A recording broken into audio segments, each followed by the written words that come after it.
माता सती परीक्षा लेने गई। क्या बनकर गई? सीता। और परीक्षा में फेल होकर के आ गई। राम जी ने पहचान लिया, माता जी अकेली घूम रही हो, शंकर जी कहाँ हैं? माता जी के तो पसीने छूट गए। अब क्या करें? अब तो आंख बंद कर लिया माता सती ने। जहां जहां माता सती देख रही हैं, वहां वहां राम दिख रहे हैं।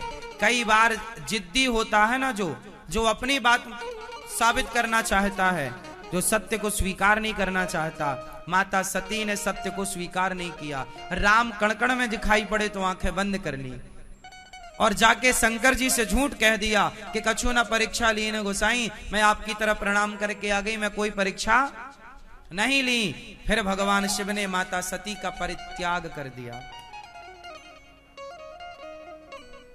स्त्रियां अपने पति से झूठ बोलने लग जाएं तो क्या होगा? शंकर जी ने ऐसी स्त्री का त्याग कर दिया। शंकर जी ने माता सती की ओर फिर नहीं देखा। क्यों नहीं देखा? क्योंकि सती ने गलती की। क्या गलती की? सती ने सीता मां का रूप धारण कर लिया। और सीता कौन है? माता। शंकर जी अपनी माता मानते हैं। अब तुम हमारी माता का रूप बना लोगी तो फिर तुम्हें पत्नी के रूप में कैसे स्वीकार करेंगे?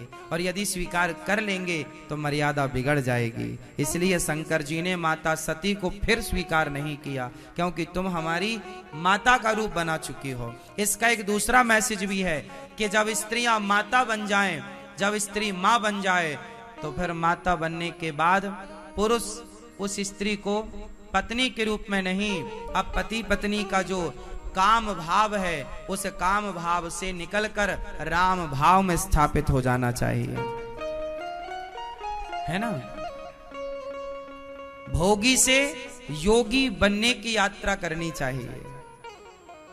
भोग लिए, अब योग की ओर, ईश्वर की प्राप्ति और ईश्वर के लक्ष्य की ओर बढ़ना चाहिए। यही जीवन का सार है।